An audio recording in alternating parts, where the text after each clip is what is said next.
For our next topic, we will going to tackle about three moving loads. So last time, pinag-usapan natin yung two moving loads.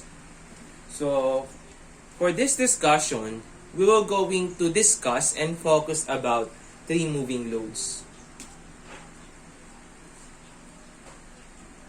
In general, the bending moment under a particular load is maximum when the center of the beam is midway between that load and the resultant of all the loads then on the span.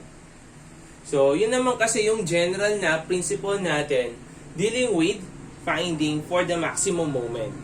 So, ginagawa natin is sinesenter natin yung load na kino-consider natin at saka yung resultant natin with respect to the center line ng beam natin.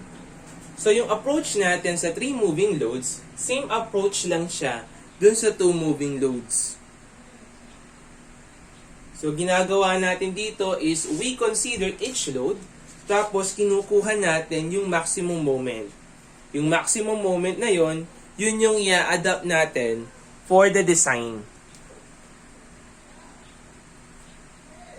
So, same approach lang din siya ng two moving loads in finding for the maximum shear.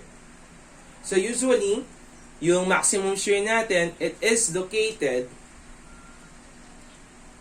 where the resultant load is nearest. So for this example, so pakita natin yung procedure in finding for the maximum moment and the maximum shear. 3 equal wheel loads of 30 kN each, separated by 2 meter between each loads, rolls as a unit across a 12 meter span. So, meron tayong 12 meter span. So, meron tayong tatlong loads na tigta 30 kN. So, 30 kN. Yung isa, 30 kN. Ganun din yung isa.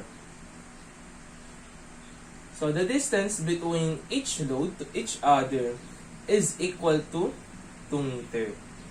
So, tig to 2 meter yung distances ng mga loads natin to each other. So, let's solve first yung maximum shear natin.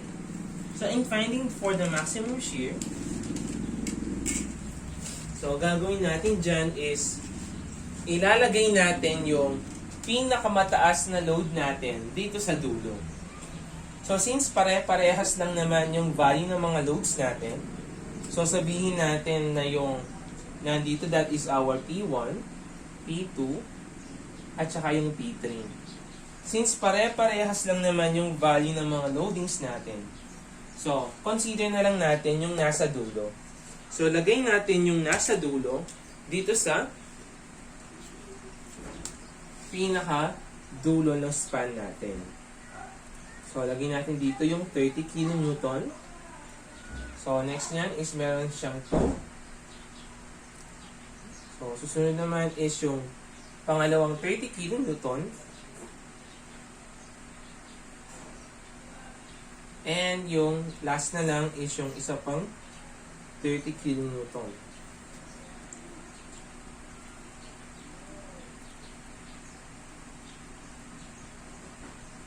So, meron siyang distances between each other na tig to 2 meter.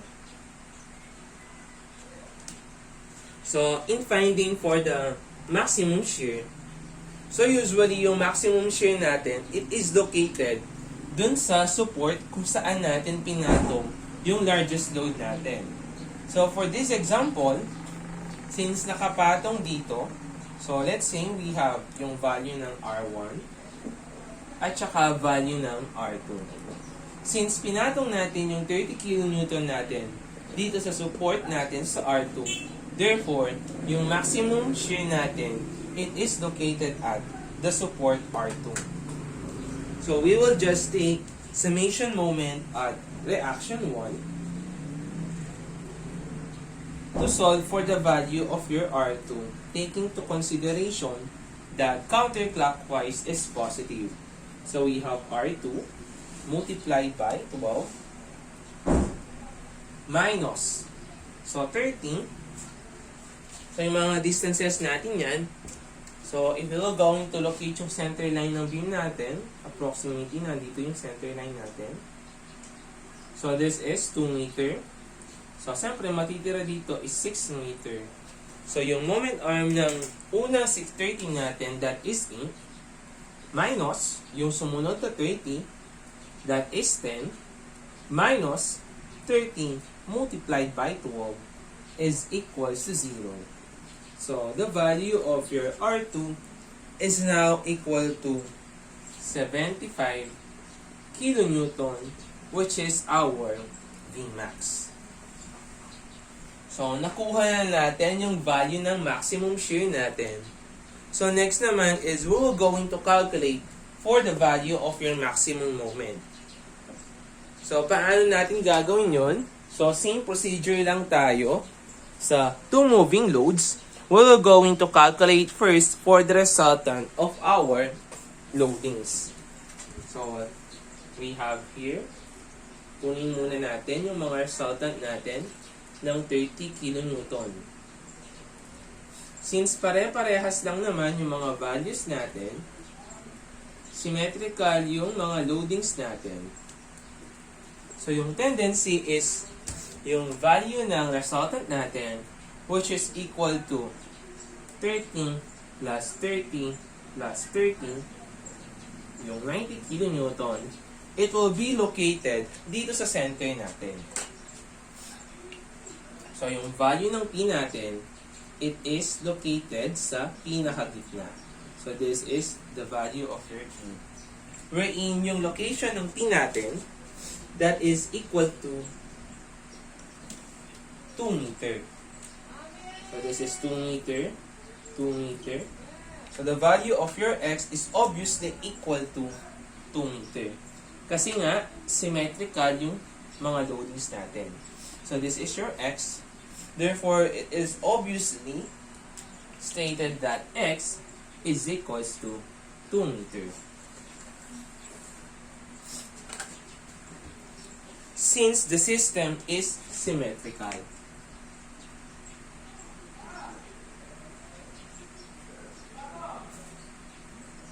So, after finding for the value of your resultant, so, gagawin natin is we will going to place yung largest load natin at saka yung resultant natin sa center line ng beam natin.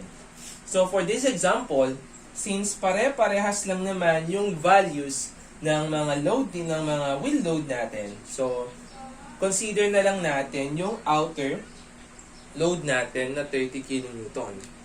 So, isa-center lang natin yung 30 kN na to with respect to the resultant.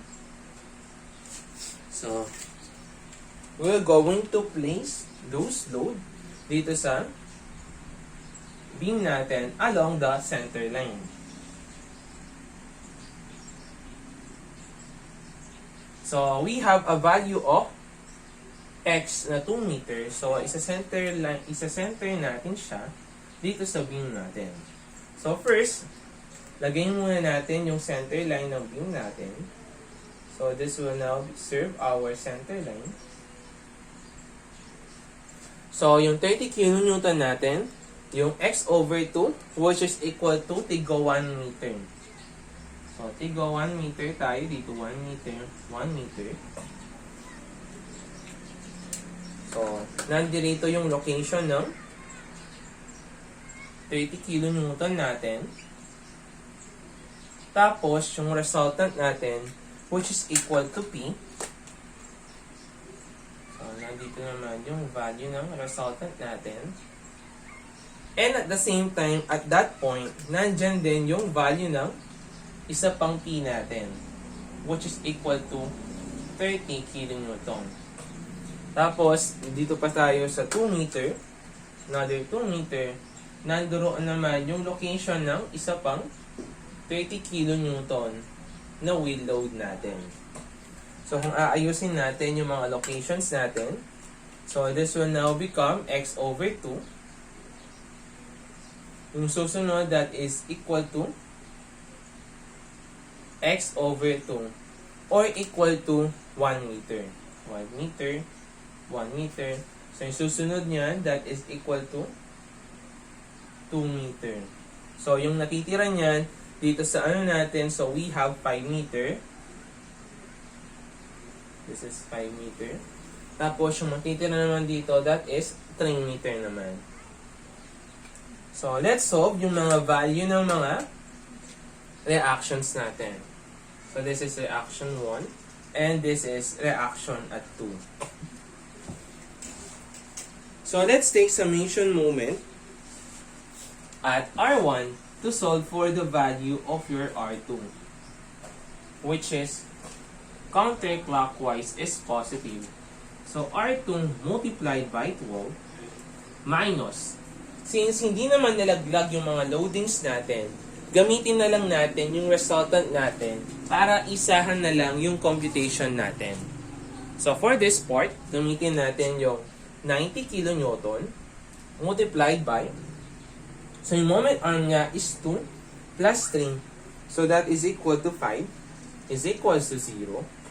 So, the value of your R sub 2 is now equal to 37.5 kilonewton.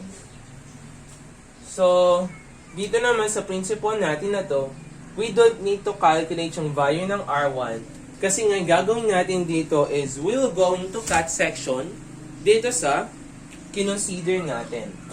Since kinonsider natin yung 30 kilonewton na nasa labas at saka yung resultant P natin, we're going to cut a section dito sa 30 kilonewton.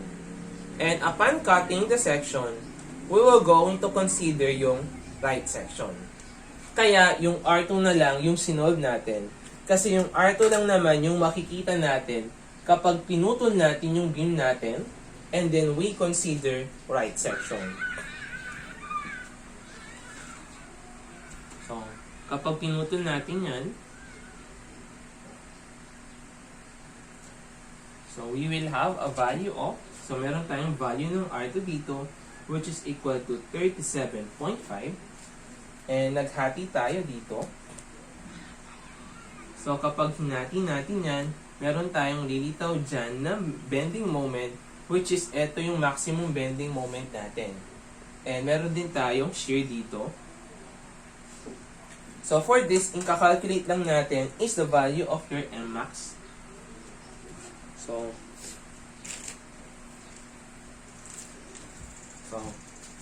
Mmax is now equal to, since consider natin is right section.